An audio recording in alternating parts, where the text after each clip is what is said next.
Hello friends, I am Prathya Sethu. அதாவது தமிழ்நாட்டில் ஒரு பழமொழி உண்டு.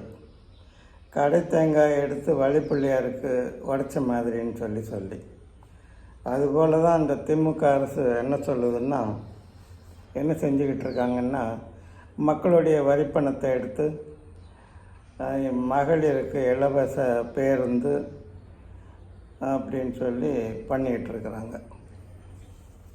அதுபோல் நிறைய சலுகை, விலையில்லாத அப்படின்னு சொல்லிட்டு விலையில்லாத பொருட்கள் கொடுக்கறதா சொல்லிக்கிட்டு இருக்கிறாங்க. இப்போ சிவசங்கர், போக்குவரத்து அமைச்சர் சிவசங்கர் என்ன சொல்லியிருக்கிறாருன்னா, நாங்கள் ஆண்களுக்கும் பஸ்ஸில் இலவச பயணம் பெண்கள் கொடுத்த மாதிரி கொடுக்கறதுக்கு பரிசீலனை பண்ணிக்கிட்டு இருக்கிறோம். அதுக்கு உண்டான ஒரு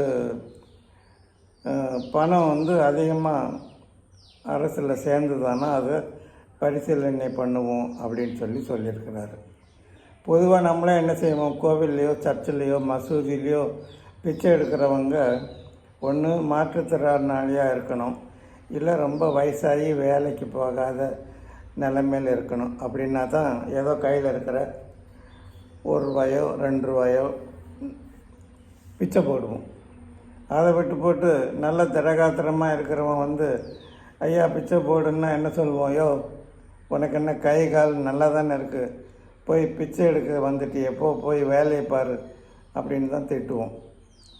அது மாதிரி இந்த ஆண்களுக்கு இவர் சொல்கிறாரு சிவசங்கர், ஆண்களுக்கு நாங்கள் பரிசீலனையில் இருக்குது, பணம் அதிகமாக வர ஆரம்பிச்சதுன்னா, இது ஒரு நாள் வரப்போகிறதில்ல, அதுக்கு உண்டான திட்டம் எதுவுமே இந்த திமுக கிட்ட கிடையாது. என்ன முடியுமோ அவ்வளவு தூரம் போய் சொல்லி ஆட்சிக்கு வந்துட்டு இப்போ விழி பிதுங்கி போய் இருக்கிறாங்க. அதனால் இதில் இன்னும் கூட அவங்க ஆட்சிக்கு வரணுன்னா ஆண்களுக்கெல்லாம் 3 நேரம் இலவச சோறு போடுவோன்னு கூட சொல்லுவாங்க. ஏன்னா ஒவ்வொரு இடம் இல்லாத தமிழர்களுக்கும் 2 ஏக்கர் நிலம்னு புழுகினவங்க தான் இவங்க. 2 ஏக்கர் நிலம் கொடுக்குற அளவுக்கு தமிழகத்தில் நிலப்பரப்பு இருக்குதா அப்படின்னு யோசிக்க மாட்டாங்க. யோசிப்பாங்க, தெரியும். ஆனால் நம்ம அப்படி யோசிக்க மாட்டோமா. 2 ஏக்கர் நிலம் இல்லைன்னு குத்துவோமா. அப்படி தான் குத்தி தொலைச்சி இவங்க சுரண்டினாங்க. இப்போவும் அந்த மாதிரி தான் ஆண்களுக்கு நாங்கள் இலவசமாக பேருந்து பயணம் பண்ண போகிறோம் அப்படின்னு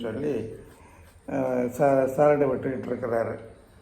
இதெல்லாம் எங்கே கொண்டு போய் விடுங்கிறது தெரியல. அவங்க நினப்பு என்னென்னா, திமுக காரங்களுடைய நினப்பு, மாதம் ₹1000 கொடுக்குறோம் மகளிருக்கு இலவசமாக பேருந்தில் பயணம் வேறு செய்கிறதுக்கான, அதில் நிறைய பலன் அடைகிறாங்க. அதில் மறுப்பு சொல்கிறதுக்கு நமக்கு ஒன்றும் இல்லை. அது நிஜம்தான். பெண்கள் வேலைக்கு போகிறதுக்கு என்ன கொஞ்சம் கஷ்டப்பட்டு காற்று கிடந்து பஸ்ஸை பிடிக்கிறாங்க. அந்த இலவச லிப்ஸ்டிக் போட்ட பஸ்ஸை பிடிக்கிறதுக்கு காற்று கிடக்க வேண்டியிருக்கே தவிர, மற்றபடி அவங்களுக்கு டெய்லி ஒரு கணிசமான தொகை கிடைக்குங்கிறது என்னவோ நிஜம்தான். அதே போல் ஆண்களையும் பிடிச்சி போட்டுடலாம், அதன் மூலமாக நம்ம என்ன செய்யலாம், ஆட்சிக்கு வந்துடலாம் அப்படின்னு அவங்களுடைய எண்ணம். ஆனால் அப்படி ஒரு வேளை கொடுக்க மாட்டாங்க. கொடுத்தா அது என்ன செய்யும், அந்த கொடுக்குற அந்த பைசா, மிஞ்சிற பைசா பூரா என்ன செய்யும், டாஸ்மாக்கு தான் போகுமே தவிர குடும்பத்துக்கு பைசாவுக்கு பிரயோஜனம் கிடையாது.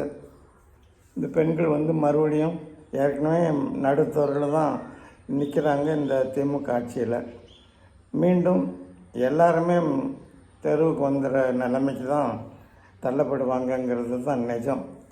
அதனால் இந்த கேடுகட்ட திமுக சொல்கிற எலெக்ஷன் நேரத்தில் அவுத்து விடுற விஷயங்களை தயவுசெய்து நம்பாதீங்க. இந்த ஒரே ஒரு நம்பிக்கை நட்சத்திரமாக அண்ணாமலை இருந்தார். அவரே என்ன செஞ்சிட்டாங்க, தூக்கி அடிச்சிட்டாங்க. இந்த கேடுகட்ட எடப்பாடியை நம்பி அந்த ஆள் எவ்வளோ போன தடவை பார்லிமெண்ட் எலெக்ஷனில் எவ்வளவோ சொல்லி பார்த்தாங்க. இல்லை நாங்கள் இவங்க கூட சேர்ந்ததுனால தான் முஸ்லீம் ஓட்டெல்லாம் கிழிஞ்சிக்கிட்டு போச்சுன்னு சொன்னார். ஆனால் நடந்தது என்ன?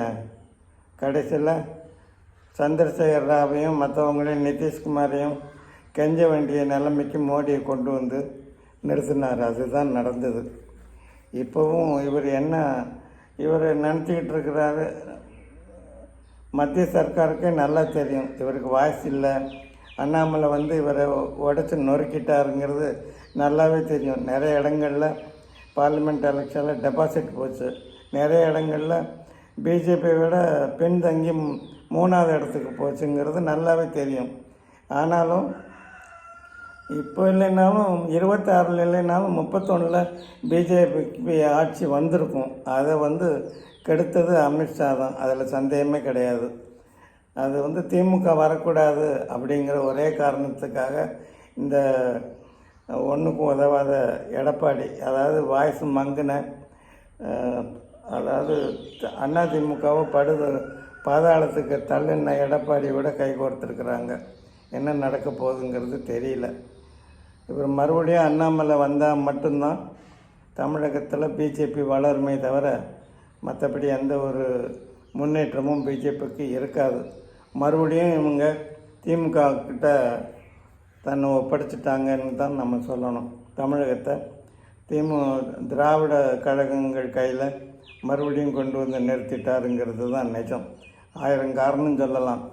அவரை நான் அப்படி ஆக்குறேன், நாம் இப்படி ஆக்குறேன், அண்ணாமலைக்கு மத்திய சர்க்கார் பதவி கொடுக்குறோம். இப்போ என்ன இழவு கொடுத்துருக்காங்க, 10ஓட 11 ஒன்று போட்டிருக்கிறாங்க. அவர் எம்ஏஎம்எல்ஏக்கு போயிட்டார். அங்கே போய் நான் தியானம் பண்ண போகிறேன்னு போயிட்டார். அப்படி தானே இருக்கும், யாராக இருந்தாலும் அப்படி தானே. அவ்வளோ தூரம் உழைச்ச மனுஷனை ஒரு என்ன செய்யணுங்கிறது கூட தெரியல இந்த மத்திய சர்க்காருக்கு. கேட்டால் தொலைநோக்கு மண்ணாங்கட்டின்னு சொல்லி புழுகிக்கிட்டு இருக்கிறாங்க. மக்கள் எல்லாம் அண்ணாமலை மேலே பற்று இருந்து நிறைய பேர் பிஜேபியில் சேர்ந்தாங்க.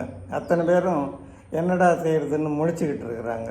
இந்த லட்சணத்தில் திமுக ஆண்களுக்கு நாங்கள் பஸ் பயணம் பண்ண போகிறோம் இலவசமாக அப்படின்னு ப்ராடு விட்டுக்கிட்டு இருக்கிறாங்க.